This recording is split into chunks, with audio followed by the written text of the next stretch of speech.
Kashi news channel, सच है तो बोलेगा। नमस्कार, मैं हूं स्नेहा सोनी। डेनकश न्यूज में आप सभी का स्वागत है। चलिए बढ़ते हैं आज की तमाम बड़ी खबरों की ओर। प्रधानमंत्री नरेंद्र मोदी के संसदीय क्षेत्र वाराणसी में दिन प्रतिदिन अपराधियों के हौसले इतने बुलंद हो गए हैं कि उन्हें प्रशासन का भी जरा भी खौफ नहीं रहा। ताजा मामला सारनाथ थाना क्षेत्र के पुराना पुलिस चौकी का है, जहां धारदार हथियार से युवक की हत्या कर उसे फेंक दिया गया। युवक की हत्या की जानकारी जैसे ही परिजनों को मिली, क्षेत्र में हड़कंप मच गया।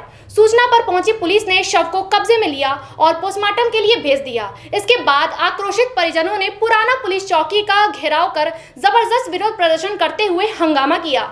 यूपी के वाराणसी में युवक की निर्मम हत्या से क्षेत्र में सनसनी फैल गई।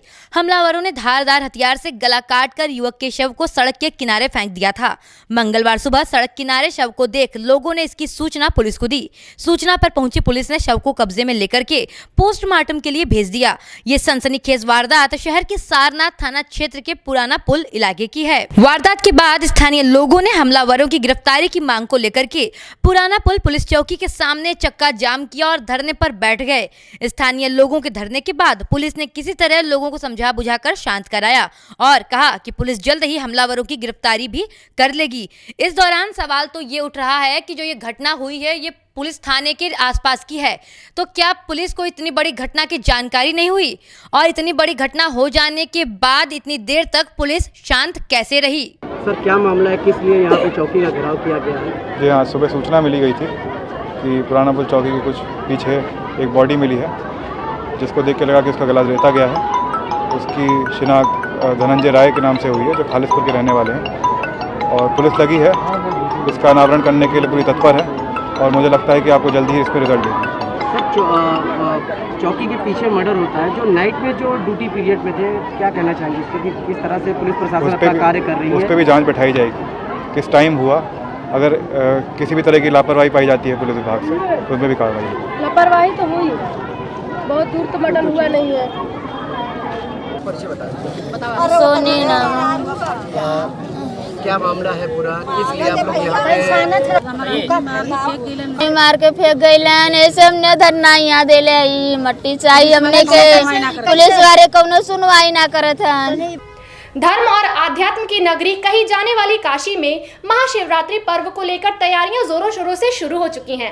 बाबा की नगरी में शिवरात्रि बड़े ही हर्षोल्लास के साथ मनाया जाता है, परंतु काशी विश्वनाथ मंदिर क्षेत्र के आसपास की सड़कों की व्यवस्था को लेकर स्थानीय पार्षद मनोज कुमार सिंह के नेतृत्व में लोगों ने विरोध प्रकट किया। धर्म व अध्यात्म की नगरी कही जाने वाली काशी में महाशिवरात्रि पर्व को लेकर के तैयारियां शुरू हो चुकी हैं, लेकिन काशी विश्वनाथ मंदिर के आसपास की जर्जर सड़कों को लेकर के स्थानीय पार्षद मनोज कुमार सिंह के नेतृत्व में स्थानीय लोगों ने जोरदार विरोध प्रकट किया। स्थानीय पार्षद मनोज कुमार सिंह ने कहा कि गोदौलिया, बांस फाटक, दशाश्वमेध घाट सहित आसपास के क्षेत्रों में स्मार्ट सिटी के तहत कार्य किया जा रहा है और इस कार्य में अनियमितता के साथ साथ लापरवाही भी बढ़ती ही जा रही है। सड़कों की हालत एकदम खस्ता है और यहीं पर महाशिवरात्रि पर्व पर दूर दूर से श्रद्धालु बाबा काशी विश्वनाथ का दर्शन करने के लिए आते रहते हैं और इस साल शिवरात्रि पर भी आएंगे। पार्षद मनोज कुमार सिंह ने कहा कि हम लोगों की मांग है कि जल्द से जल्द इन मार्गों को दुरुस्त कराया जाए ताकि श्रद्धालु आराम से बाबा का दर्शन कर सके। पर्ची दे देगा। मैं अमिताभ दीक्षित, यहाँ का स्थानीय नागरिक और व्यापारी, जैसा कि 2 दिन के बाद 11 तारीख को शिवरात्रि का आगमन है और पूरे विश्व में विख्यात है वाराणसी, जो काशी की नगरी, शिव की नगरी के रूप में, विश्व विख्यात नगरी के रूप में काशी की पहचान है। यहाँ पर हम लोग गेट नंबर 1 और गेट नंबर 4 के पास खड़े हैं। आप देख सकते हैं पूरी रोड पूरी तरीके से क्षतिग्रस्त पड़ी है। रोड के बराबर लगातार पट्टियां, ऊबड़ खाबड़ रोड, जगह जगह बांस, बल्ली और मलबे पड़े हुए हैं। मैं यहाँ के स्थानीय शासन प्रशासन से, भारतीय जनता पार्टी के नेताओं से यह पूछना चाहता हूँ, क्या काशी में इसके पूर्व कभी शिवरात्रि पे इस तरीके रोड पे विश्व से आए हुए लोग, तमाम प्रदेशों से आए हुए लोग क्या इस रोड पे चलने योग्य है? हम काशीवासी इस प्रकार की दुर्व्यवस्था का पहली बार शिवरात्रि में सामना कर रहे हैं और अभी भी 2 दिन का वक्त है कि शिवरात्रि के पूर्व तत्काल ही रोड का कार्य संपन्न कराया जाए, मलबा ईटा पत्थर यहाँ कर हटाया जाए और ताकि आम जनमानस और काशी वासी विजय के शिवरात्रि का पर्व मना सके। अच्छी रहेगी आईडी ऊपर करा ये पार्षद मनोज कुमार सिंह, वार्ड नंबर 77 रामापुरा। बोला बताइए पार्षद जी, इस क्षेत्र में इतनी दुर्व्यवस्थाएं हैं, 11 तारीख को महाशिवरात्रि है, तो आप किस तरह का विरोध कर रहे हैं? विरोध देखिए आप, जैसा कि आप देख रहे हैं सारी चीज़ें आपकी आंखों के सामने, इधर मलबा पड़ा हुआ है। ये जो रोड है यहाँ पे शिव बारात जाती है हर वर्ष। स्थिति यहाँ पे ये है कि इतना ज़्यादा जो है इनकी कार्यशैली जो स्मार्ट सिटी के अंतर्गत जो कार्य हो रहा है, रातों रात जो है इसको खुदाई कर दे रहे हैं, मलबा नहीं हटा रहे हैं। टूरिस्ट जो है यहाँ पे परमानेंट आजकल उनका जो उतार हो गया है, लोग यहाँ पे गिर रहे पड़ रहे हैं, बूढ़े बुजुर्ग भी गिर रहे हैं पड़ रहे हैं।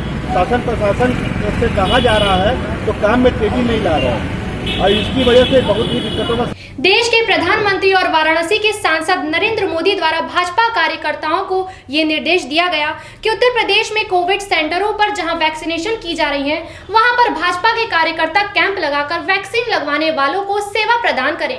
वैक्सीन लगवाने आए लोगों को हो रही असुविधा के मद्देनजर प्रधानमंत्री नरेंद्र मोदी द्वारा भाजपा कार्यकर्ताओं को ये निर्देश दिया गया कि उत्तर प्रदेश में जहां कहीं भी वैक्सीन लगाई जा रही है, वहां पर भाजपा के कार्यकर्ता कैंप लगाकर लोगों को सेवा प्रदान करें ताकि वैक्सीन लगवाने आए साथियों को किसी भी प्रकार की असुविधा न हो सके। उनकी सेवा में भाजपा कार्यकर्ता तत्पर रहें। इसी कड़ी में पंडित दीनदयाल उपाध्याय हॉस्पिटल में भी 92 लोगों का रजिस्ट्रेशन किया गया और वैक्सीन भी लगाई गई। है आपको कोई असुविधा न हो। अजय जी, आज किस तरीके के कार्यक्रम आज कर रहे हैं? देश के यशस्वी प्रधानमंत्री आदरणीय मोदी जी ने निर्देश दिया भारतीय जनता पार्टी के कार्यकर्ताओं को कि उत्तर प्रदेश के 2000 सेंटरों पर जहां वैक्सीनेशन का काम चल रहा है, वहां पर भारतीय जनता पार्टी के कार्यकर्ता कैंप लगा के वैक्सीन लगाने वालों की मदद करें, उनका वैक्सीन लगवावें, उनको पानी पिलवावें, साथ में वैक्सीन लगने के बाद भी आधे घंटे तक उनके साथ रहें। यद्यपि हम सब देख रहे हैं कि 99.9% लोगों को कोई असुविधा नहीं हो रही है, लेकिन फिर भी 0.01% की अगर किसी को कोई असुविधा होती है तो उसके साथ उसके बाद आधे घंटे तक रहना, उसको सहयोग करना। हर व्यक्ति जो भारत का आ रहा है और हर बुजुर्ग उसको वैक्सीन लगा के उसको सुरक्षित रखना, भारत को सुरक्षित रखना, ऐसा निर्देश आदरणीय मोदी जी का, आदरणीय योगी जी का है। हम सब भारतीय जनता पार्टी के कार्यकर्ता उस निर्देशों का पालन करते हुए इस तरह का कैंप लगा के हम सब यहाँ बैठे हुए हैं। इसमें हमारे क्षेत्र के मंत्री राकेश जी, महानगर के महामंत्री जगदीश जी, हमारे अपने अध्यक्ष अजीत जी हैं। अंतर्राष्ट्रीय महिला दिवस पर काशी में 80 घाट पर देश भर से 1000 नारी शक्ति को इकट्ठा कर एक अनोखे कार्यक्रम का आयोजन किया गया। इससे पूर्व गंगा नदी के तट पर शिव तांडव स्तोत्र के लयबद्ध आयोजन के लिए देश भर से 1000 महिलाएं काशी पहुंचकर तैयारियों में जुटी रहीं। उसके बाद 80 घाट पर 1000 महिलाओं ने शिव तांडव स्तोत्र का उच्चारण किया। 80 घाट पर गंगा आरती के पूर्व शुभ मुहूर्त में एक साथ 1000 महिलाओं के स्वर जाह्नवी तट पर गूंजे तो आस्था के स्वर से भगवान शिव की नगरी काशी गुंजायमान हो उठी। हर हर महादेव के उद्घोष के साथ शुरू हुए कार्यक्रम में लाल रंग के परिधान में सजी महिलाओं और युवतियों ने एक साथ शिव तांडव स्तोत्र का पाठ ढलते सूर्य के साथ शुरू किया तो वातावरण धर्म और आध्यात्म से एकाकार होता नजर आया। हाथों में गंगा और शिव की आरती के लिए बाती जल उठी और शिव की स्तुति का आयोजन शुरू हुआ तो घंट घड़ियालों से भी गंगा तट गूंज उठी।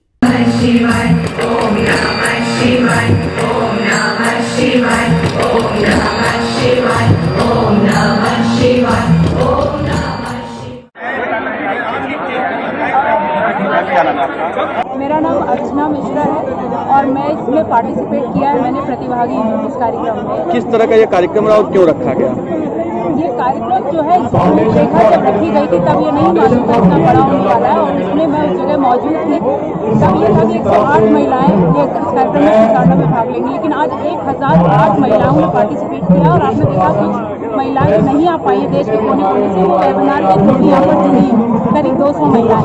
ये कार्यक्रम का रखने का जो मोटिव है शिव तांडव स्तोत्र, शिव और शक्ति आज महिला दिवस के दिन ये कार्यक्रम रखा गया है। शक्ति के स्वरूप को एक तरह से दिखाने के लिए, दूसरे इसके साथ में हमारे मूल्यों, धार्मिक परंपराओं और संस्कृति को और मजबूत बनाने के लिए इस तरह के कार्यक्रम बहुत कारगर साबित होते हैं और इस तरह का प्रयास बहुत ही सराहनीय है। सेवापुरी के प्राथमिक स्वास्थ्य केंद्र पर अंतर्राष्ट्रीय महिला दिवस के अवसर पर स्वास्थ्य कर्मियों द्वारा 125 लोगों को कोरोना का टीका लगाया गया।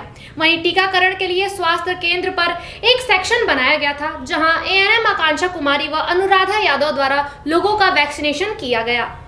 भाजपा आला कमान के निर्देशानुसार स्वास्थ्य केंद्र पर कैंप लगा करके टीका लगवाने आए लोगों का भाजपा नेताओं ने सहयोग किया।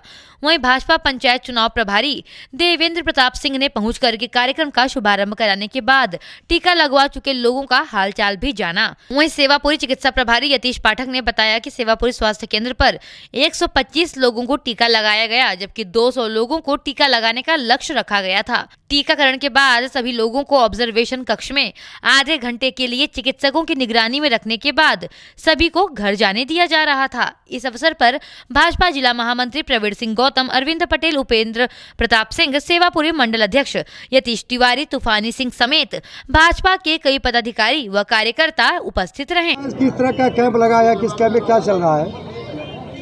सर्वप्रथम तो मैं धन्यवाद दूंगा अपने प्रधानमंत्री जी को कि हम जिस जगह पे खड़े हैं ये नीति आयोग द्वारा गोद लिया हुआ आदर्श हमारा विकास खंड है और आदर्श प्राथमिक स्वास्थ्य केंद्र सेवापुरी पर आज ये पूरे संसदीय क्षेत्र में माननीय प्रधानमंत्री नरेंद्र मोदी जी का ये संसदीय क्षेत्र है। मैं बहुत ही खुश हूँ कि आज हमारे इस आदर्श ब्लॉक में आज इस अंतर्राष्ट्रीय महिला दिवस के अवसर पर एक कन्या का जन्म हुआ है इस आदर्श प्राथमिक स्वास्थ्य केंद्र सेवापुरी पर। और कोविड वैक्सीन, जो कोविड-19 का वैक्सीन लग रहा है पूरे देश में, हम सभी लोग अति उत्साहित हैं और सारे हमारे देखिए हमारे पीछे माताएं बहनें सारे लोग हैं जो इस कोविड-19 के टीके के लगवाने की कतार में लगे हुए हैं। के परिचय बताएं। हमारा नाम है निर्मला देवी विश्वकर्मा, तेंदुई हाथी बाजार वाराणसी से आए हुए हैं। अच्छा निर्मला जी बताएं, आपने आज टीका लगवाया है कोविड का, आपको कैसा महसूस हो रहा है? बहुत अच्छा महसूस हो रहा है। कितना समय हुआ टीका लगवाया आपको? आधा घंटा हो गया है सर। अच्छा, कोई दिक्कत क्या कोई महसूस हो रहा है? कोई दिक्कत महसूस नहीं हो रहा है, हमको तो अच्छा फील हो रहा है और सभी को टीका लगवाना चाहिए, कोई डरने की जरूरत नहीं है। प्रदेश में किसान आंदोलन को मजबूती देने के लिए वाराणसी पहुंचे लोक दल के राष्ट्रीय अध्यक्ष चौधरी सुनील सिंह को पुलिस ने हिरासत में ले लिया। लोक दल के राष्ट्रीय अध्यक्ष मिर्जा मुराद के करधना गांव में किसान सभा को संबोधित करने जा रहे थे, जहां पुलिस ने उन्हें हिरासत में ले लिया। मौके पर कई थानों की फोर्स भी मौजूद रही। वाराणसी पहुंचे चौधरी सुनील सिंह ने भाजपा के साथ सपा और बसपा पर भी निशाना साधा। उन्होंने कहा कि सपा और बसपा भाजपा की बी टीम है। ये लोग चुनाव में वोट तो मांगते हैं, लेकिन जीतने के बाद भाजपा का साथ देते हैं। किसानों के अधिकारों की लड़ाई भी ये लोग नहीं लड़ते हैं। सरकार की जिद टूटेगी तभी किसानों को अधिकार मिल सकेगा। आपको बता दें कि वाराणसी पहुंचे लोकदल के राष्ट्रीय अध्यक्ष की आगवानी के लिए यूपी के प्रभारी प्रदीप हुड्डा, प्रदेश अध्यक्ष अखिलेश कुमार सिंह मुन्ना जब एयरपोर्ट पर पहुंचे तो चौधरी सुनील सिंह को एयरपोर्ट पर ही रोकने की जानकारी होने पर पुलिस भी पहुंच गई। इस दौरान लाल बहादुर शास्त्री अंतर्राष्ट्रीय एयरपोर्ट परिसर में गहमा गहमी बनी रही। बताया गया कि सुनील सिंह को पुलिस हिरासत में लेकर के बाबतपुर एयरपोर्ट से वापस नई दिल्ली के लिए भेज चुकी है। वाराणसी के किसान पंचायत में जिस तरह से प्रशासन ने जाने से रोका है और हवाई अड्डे से वापस भेजने का काम कर रहा है, ये निश्चित रूप से लोकतंत्र के लिए खतरा है। क्योंकि आज किसान सभा वाराणसी में जो किसान महापंचायत हो रही है उसमें ये नहीं चाहते कि हम पहुँचें और इन्होंने धारा 144 और कोविड का नाम लेके बेवकूफ़ बनाने का काम किया है। जबकि पूरे बंगाल में चुनाव चल रहा है, वहाँ कोविड नहीं है, बिहार में चुनाव हुआ, वहाँ कोविड नहीं है, लेकिन यहाँ पर धारा 144 और कोविड का नाम लेके के परमिशन नहीं है, वापस भेजने का काम प्रशासन कर रहा है। ये प्रशासन की एक तरह से तानाशाही नीति है। मोदी के क्षेत्र में किसी पार्टी का आज तक नहीं, अभी तक किसान महापंचायत नहीं हुई। लोकदल किसान महापंचायत कर रहा है वहाँ किसान के साथ मिलकर, जिसको रोकने का काम योगी सरकार कर रही है मोदी जी के क्षेत्र में। निश्चित रूप से यहाँ के किसान बुरी तरह परेशान हैं। गलती करी है उन्होंने एक ऐसा सांसद बना के जिसने इस पूरे देश के किसानों को बर्बाद कर दिया, जिसने इस देश के नौजवानों को बर्बाद कर दिया, जिसने अडानी अंबानी के हाथों में हवाई अड्डे से लेके गेल, सेल, रेल सब बेचने का काम कर दिया। निश्चित रूप से इस देश का दुर्भाग्य है कि आज वाराणसी में ऐसा सांसद चुना जिसका देश की चुनने वाली जनता को निश्चित रूप से दुख होगा। वाराणसी के लक्सा थाना अंतर्गत मारवाड़ी युवक संघ में शिव बारात समिति द्वारा आगामी शिवरात्रि पर शिव बारात के संदर्भ में प्रेस वार्ता की गई। इस दौरान जगदम्बा तुलसियान समिति के अध्यक्ष ने बताया कि शिव बारात महज एक धार्मिक योजना या मात्र शोभा यात्रा नहीं बल्कि एक आंदोलन की तरह है। वाराणसी के लक्सा थाना अंतर्गत मारवाड़ी युवक संघ में शिव बारात समिति द्वारा आगामी शिवरात्रि पर शिव बारात को लेकर के प्रेस वार्ता की गई। इस दौरान समिति के अध्यक्ष जगदम्बा तुलसियान ने शिव बारात के बारे में कुछ अनोखी बातें भी बताईं। उन्होंने कहा कि इसकी शुरुआत सन 1983 में काशी विश्वनाथ मंदिर में सोना चोरी होने एवं बरामद हो जाने की घटनाओं के बीच हुआ था। तभी से प्रतिवर्ष विभिन्न ज्वलंत एवं गंभीर सामाजिक मुद्दों को शिव बारात के जरिए उठा करके हम जनमानस के सामने रखते हैं। बनारस की संस्कृति अपने मौज मस्ती एवं अल्हड़पन के लिए पूरे दुनिया में मशहूर है। कोरोना की मार, नौकरी रोजगार का संकट, आर्थिक दौड़ के आपाधापी में अपनी पहचान, अपना सुकून, नई नई बीमारियों एवं अवसाद से ग्रस्त होकर के अपनी संस्कृति मौज मस्ती को हम खो रहे हैं। इस बार की शिव बारात इसी को ध्यान में रख करके निकाली जा रही है। इस बार की शिव बारात पूरे बनारसी मस्ती एवं होलियाना अंदाज में निकलेगी और देश ही नहीं बल्कि विदेशों को भी बनारसी मौज मस्ती का एहसास कराएगी। अपना परिचय बता दें। मेरा नाम जगदम्बा तुलसियान, शिव बारात समिति का अध्यक्ष हूँ। कब और क्या क्या प्रोग्राम करने जा रहे हैं? 11 मार्च को महाशिवरात्रि है। महाशिवरात्रि पे महामृत्युंजय मंदिर से पिछले 38 वर्षों से शिव बारात निकलती आ रही है। जो 41वां वर्ष है। यह शिव बारात मर्दानी चौक, बांसफाटक, गुदौलिया होते हुए जर्सी के पुल तक जाती है। इस वर्ष शिव बारात में उत्तर प्रदेश पर्यटन विभाग की धार्मिक झांकी भी रहेगी। वाराणसी के सारनाथ थाना अंतर्गत उस वक्त सनसनी फैल गई जब सारनाथ थाना क्षेत्र के पुराने पुलिस चौकी के पास अज्ञात अवस्था में एक युवक का शव मिला। लहूलुहान अवस्था में युवक का शव मिलने की सूचना पर पहुंची पुलिस ने युवक के शव को कब्जे में लेकर पोस्टमार्टम के लिए भेज दिया और आगे की जांच पड़ताल में जुट गई। सारनाथ थाना अंतर्गत पुरानी पुलिस चौकी के पास अज्ञात अवस्था में एक युवक का शव मिलने से क्षेत्र में हड़कंप का माहौल बन गया। सूचना पाते ही मौके पर पहुंची पुलिस ने शव को कब्जे में लेकर के पोस्टमार्टम के लिए भेज दिया है और आगे की कार्यवाही में जुट गई।